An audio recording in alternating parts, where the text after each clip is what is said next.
Point 2 of the grade 9 academic course.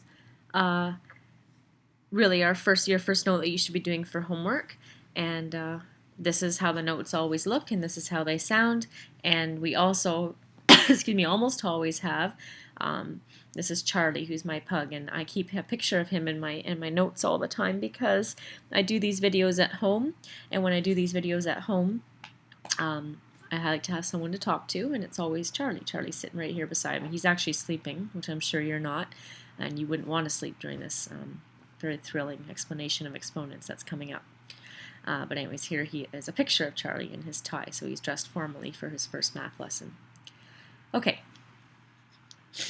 so our goal then is just to be able to do some basic calculations with exponents. It does require a lot of practice when you finish the lesson, but you don't need to do that at home. You're going to do that in class. All you need to do is take the note and make note of things that you have trouble with, okay?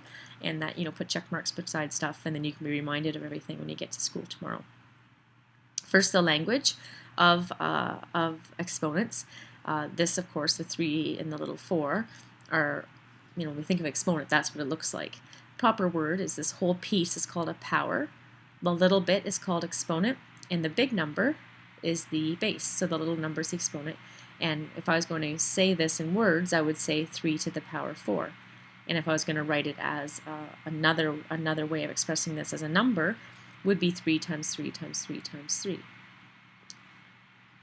Which is what? 3 times 3 is 9 times 3 is 27. That would be 81. Would be another way I could say that. Okay? And lots of different ways you can say the same thing in math, just like in language class.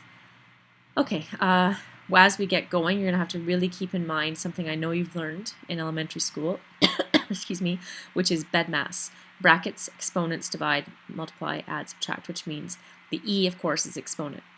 And so the only thing that gets priority over exponents is brackets. And I'll show you some examples of that below.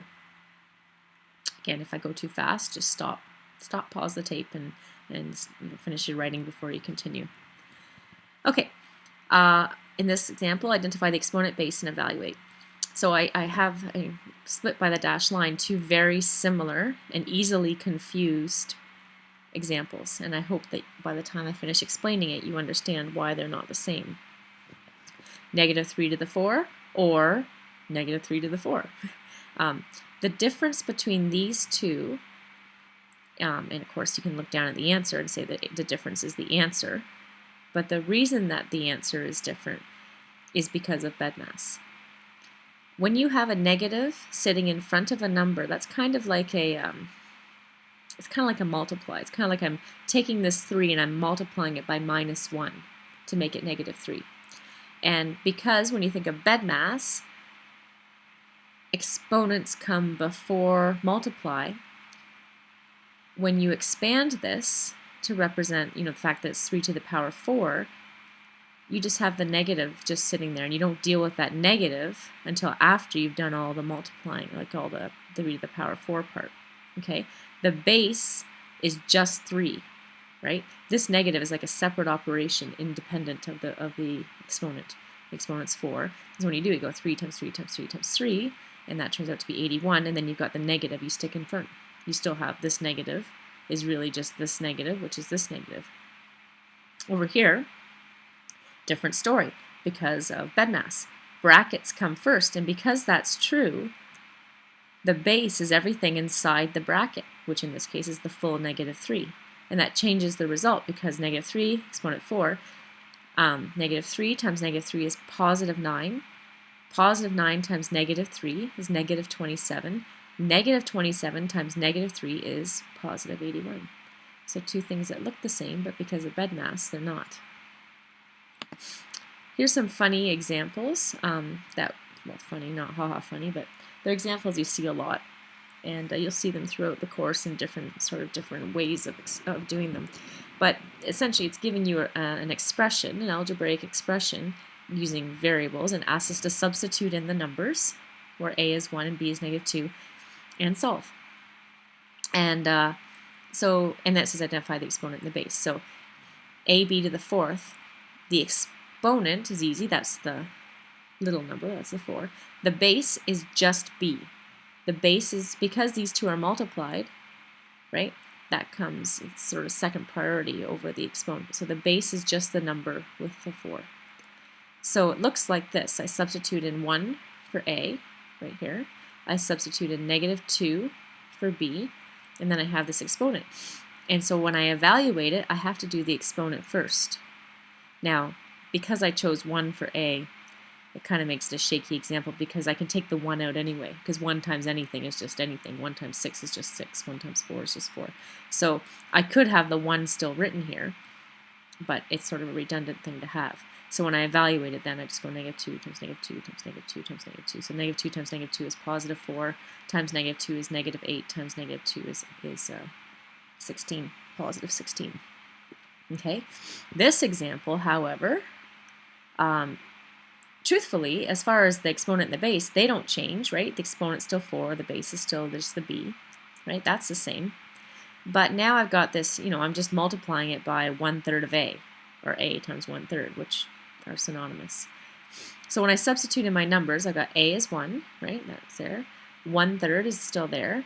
And then I've got this -2, and I put it all in brackets, right? Because it's all part of b. That's all b to the 4. Well, we already determined that -2 to the exponent 4 is 16. We did that here, right? So it's 16. And then, again, I chose not to bother writing the 1. It's redundant. And then there's the 1/3. 1/3 times 16 is 16/3. The reason is what I have written here. Not knowing your background, I'm going to take the time to explain it. 1/3 times 16 is the same as 1/3 times 16/1, right? Because anything over 1 is just itself. Then if I was doing my my fraction multiplication, then you multiply the numerators, you multiply the denominators, and you end up with 16/3. You would never have to show me all this. This simply just transfers to that, but that's why. Next, a little more complicated example. Again, a is 1 and b is -2. Identify the base and identify the exponent. The base is everything, this time, inside the bracket. The reason it's everything inside the bracket is, again, because brackets come before exponent. Okay? And then this one's still the small number. So going through the steps, then, I have to evaluate this base before I can do the exponent. I have to do all this stuff first. Brackets first, right? So a is 1, here's the 1/3, and there's the -2, which is really, again, the 1 becomes redundant, so I took it out. So you have 1/3 times, and I decided to make that instead of times -2, times -2/1, just to give me this, which is more or less what I did on the last example, was 16/3.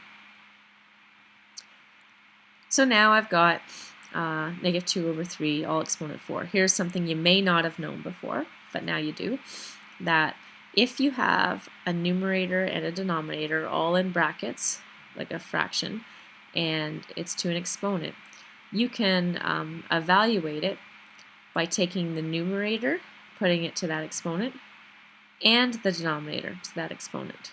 Okay, so it's almost like distributing an exponent to each of the numerator and the denominator. So then that works out to -2 to the exponent 4, and we know that's 16. And then 3 to the exponent 4, which is 3 times 3 times 3 times 3, which is 81. Okay? So this part we've seen before, and that's why it's true. Next, this one, forgot to identify the exponent and the base. The exponent, of course, is the 4. That doesn't change. I'm not very good at writing with this, which is why I don't very often. And the base is everything inside the bracket. I'll just put B for base and save us the agony of me writing that out. Okay, so there's my base. So now when I want to evaluate, instead of writing A, I write 1. Instead of writing B, I write -2. And now I'm going to do the same thing here, basically down here, that I did here, which is sort of distribute the 4 in. I still have this negative sign sitting here, and I'm just going to leave it there for now. Because, again, I have to deal with the exponent first, right? So I distribute the 4 into each term. and that works out to 1 to the exponent 4 is just 1, 1 times 1 times 1 times 1, and negative 2 to the exponent 4 is positive 16. So I have positive 16 on the bottom, 1 on the top, and a negative. That's still that negative right there. Okay? All right, another one. There's quite a few examples today. Evaluate this. Just using BEDMAS, there's nothing else to it, okay? You say, okay, 2 to the 4 minus 3 to the 2. I have to do what's inside the bracket first. I'm going to leave these brackets here.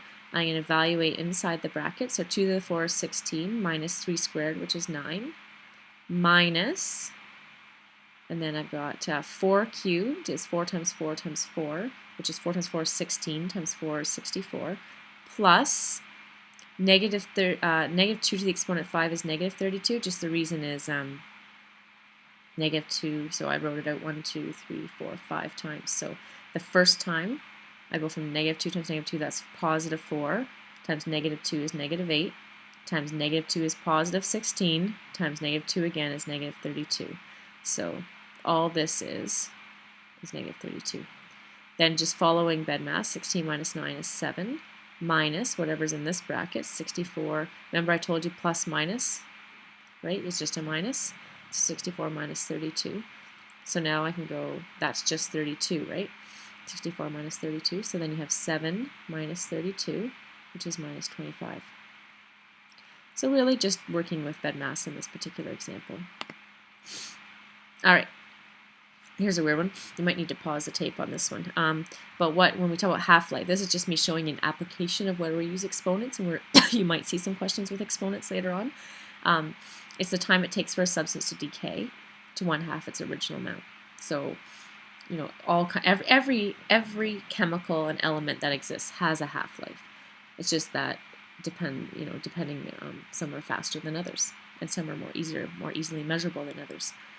Carbon-14, when we talk about, it's an interesting science application, because when we talk about, how do scientists know that they find a dinosaur, how old it is? Well, the reason is they know how much in a bone should have of this particular element. They know how much every single bone, if it was brand new, how much carbon-14 it should have. Okay? So if they know the half-life of carbon-14 because they've tested it in the lab. So that's how much it decays naturally from itself to a different element. So if you find a bone and it has a certain amount of carbon-14 in it. Say you find a bone. Yeah, it has a certain amount of carbon-14 in it. You can say, well, that bone should have, say it has 100 grams. Okay? Then 5,000 years from now, you'd have 50 grams in that bone. So if you find a bone and it has 50 grams, but you think for that size, the scientist would know first, that size of bone, it should have 100, that means that you know the bone's 5,000 years old. Half-life comes up in every course you take in math. It's just a nice mathematical expression, because you do exponents all the time. And this is it. The original amount in a bone, this is how you write the equation, and the equation excludes an exponent, which is kind of neat. And so I'll show you an example. This looks awful, I understand that, but we're going to use it, and you'll see it's not that hard. Okay? So write down the equation. Again, if I'm going fast, just pause it. Okay? And here's our example. The half-life of carbon-14 is 5,000. I told you that already. All living or once living material contains carbon-14. Scientists use the amount of carbon-14 in an object to determine its age. I told you that already. A bone is found that is 10,000 years old. So this example doesn't quite make sense, because you don't normally know the age. You normally know the amount of carbon-14, but pretty much based on the math we have, that's the example we have to do.